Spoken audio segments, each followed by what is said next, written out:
From broken to breakthrough, how your deepest wounds become your greatest superpowers. Good morning, everyone. Thank you for being here today. I want to start by acknowledging someone who has fundamentally changed how I understand human resilience. Shicarra Williams, a visionary leader, healer, and revolutionary thinker whose work is literally transforming lives across the Black community and beyond. What makes Shakara extraordinary isn't just her impressive credentials or her growing influence, but her courage to challenge our most basic assumptions about pain, power, and possibility. After spending time with Shakara recently, I found myself lying awake at night, my mind racing with a question so disruptive it felt dangerous. What if everything we've been taught about trauma is backward? Think about it. From childhood, we're told that painful experiences are obstacles to overcome, hurdles to clear, things to get past so we can return to normal. But what if normal was never the point? What if the breaking isn't what destroys your potential, but what reveals it? This isn't some feel good silver lining psychology. This is a radical reframing that challenges the very foundation of how we understand healing, especially for communities that have historically been told to just be strong and push through. Let me be clear about something. I'm not glorifying trauma. I'm not suggesting anyone needs to suffer to become powerful. But pain finds us all eventually. The question isn't whether we'll experience wounds, it's what we'll do with them when they come. And here's where Shakara's perspective becomes revolutionary. Healing isn't about recovery, it's about transformation.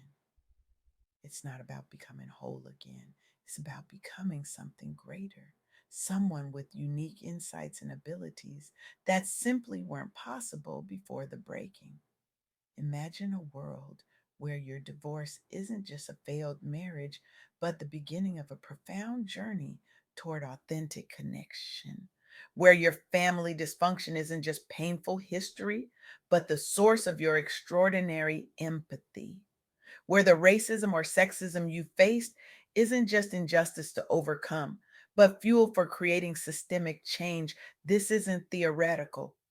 This is happening right now, with real people turning their deepest wounds into their most powerful work. Take Minda Harts. When Minda walked into corporate America as a young Black woman, she encountered what so many of us face: microaggressions that cut like paper cuts, exclusion from leadership opportunities, the crushing weight of imposter syndrome. Day after day, meeting after meeting, she felt invisible, undermined, dismissed. The traditional advice would be clear: adapt, overcome, fit in, push those experiences down and focus on climbing the ladder. But Minda did something radical instead. She started therapy, not just to cope, but to truly process these workplace traumas. She began writing about her experiences, speaking about them publicly. She created support networks specifically for women of color facing similar challenges. And something extraordinary happened. The very experiences that had wounded her became the foundation of her most important work. She launched the Memo LLC and authored best selling books on career development for women of color. Her work became required reading at major companies and universities nationwide. She was named a LinkedIn top voice on equity and inclusion. Growing up, Minda had seen few professional role models who looked like her. Those early career setbacks had fueled self doubt until she began unpacking her experiences through therapy and writing. By transforming her wounds into wisdom, she paved the way for more honest conversations around race and gender at work, inspiring thousands of Black professionals to seek both healing and advancement simultaneously. This isn't success despite trauma. This is success because of transformed trauma. Or consider Tiffany Aliche, known to millions as the budget nista. During the recession, Tiffany lost everything: her home, her job, her financial stability. After a devastating breakup left her vulnerable without the support systems common in wealthier families. She faced foreclosure, financial ruin, the kind of shame that keeps you awake at night, questioning your worth, your intelligence, your future. But instead of hiding this chapter of her story, Tiffany did something countercultural. She started talking about it openly, honestly. She shared her financial trauma and her healing journey through social media and blogging while teaching others the budgeting and saving basics she'd learned through hardship. Today, the Budgetnista brand reaches over 1 million women worldwide with free resources, courses, books, podcasts, and media appearances, including Netflix. She helped pass New Jersey's first law mandating financial literacy curriculum. She's been featured by Forbes, Good Morning America, and NBC News, and became a best selling author with Get Good with Money. Raised by Nigerian immigrants who valued education, Tiffany struggled with shame around money mismanagement until she confronted and reframed those narratives publicly. Her impact has shifted the national conversation about money and shame among marginalized communities by modeling vulnerability plus practical empowerment. Again, this isn't success despite trauma. This is success because of transformed trauma. And then there's Dr. Thema Bryant, now president elect of the American Psychological Association. Dr. Bryant's research and clinical work centers on helping survivors, especially Black women, heal from sexual assault, divorce, and dysfunctional home dynamics while thriving professionally, spiritually, and socially. Throughout her career, Dr. Bryant navigated stigma and taboos around mental health within faith based and cultural settings. She pursued academic and professional excellence despite family and community adversity, including exposure to violence and loss. Her childhood was shaped by witnessing cycles of silence and shame surrounding abuse and divorce within extended family and church settings. But rather than being diminished by these experiences, she was propelled by them toward a lifelong mission of holistic liberation and healing justice. Dr. Bryant developed culturally responsive therapeutic frameworks integrating faith, tradition, and self compassion alongside clinical psychology tools. She used public platforms, books, and her homecoming podcast to normalize conversations around trauma and healing among high achieving professionals. Her impact has expanded access, resources, and tools specifically tailored for high performing Black professionals navigating complex intersections between identity, career, and healing. Once more, this isn't success despite trauma. This is success because of transformed trauma. What these stories reveal, what Shicarra's perspective illuminates, is a profound truth that runs counter to everything we've been taught about healing. Our wounds, when properly transformed, become our wisdom. Our pain, when properly processed, becomes our purpose. Our trauma, when properly tended, becomes our triumph. This is especially revolutionary for communities that have historically been told to be strong, to push through, to never show weakness.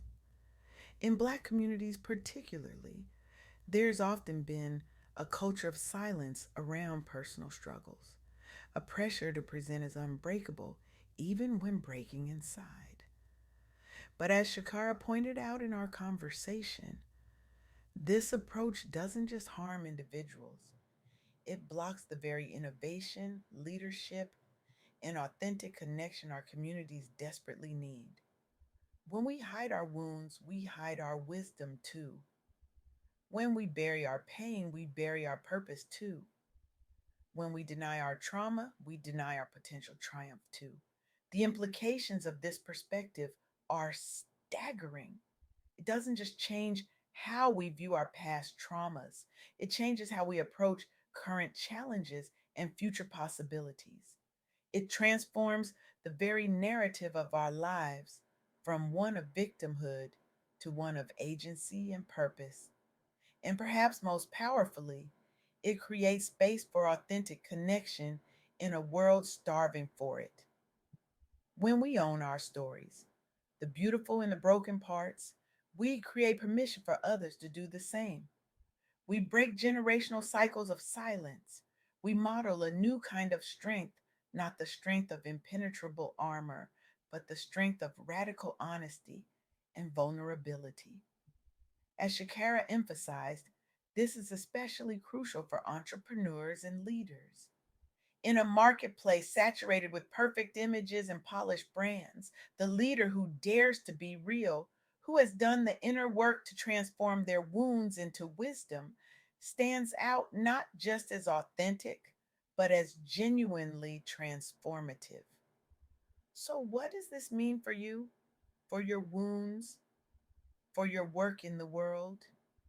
It means that the very experiences you've been trying to overcome, to put behind you, to heal from in the traditional sense, might actually be the foundation of your most meaningful contribution.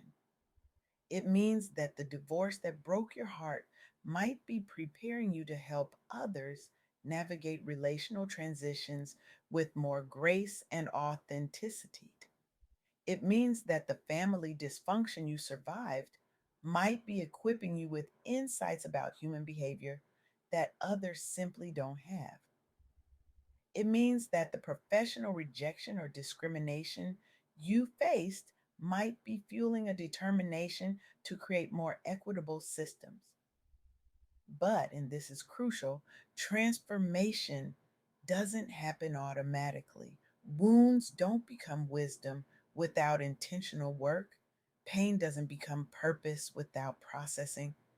Trauma doesn't become triumph without tending. This is where the real revolution begins. Not just in recognizing the potential power in our painful experiences, but in doing the deep, courageous work of transformation. So I challenge you today, look at your wounds differently, not as shameful chapters to hide or hurdles to clear, but as the very soil from which your greatest contributions might grow. Ask yourself, what if my deepest pain is actually connected to my highest purpose? What if the very experiences that broke me open are preparing me to serve in ways no one else can? And then take one brave step toward transformation. Share your story with someone safe. Seek therapeutic support. Journal about the wisdom embedded in your wounds. Create something, anything that transforms your pain into purpose. Because the world doesn't need more people pretending to be unbroken. The world needs people brave enough to show their scars and say, this broke me open. And that breaking made room for something greater. Your wounds are not the end of your story. They might just be the beginning of your most powerful chapter. Thank you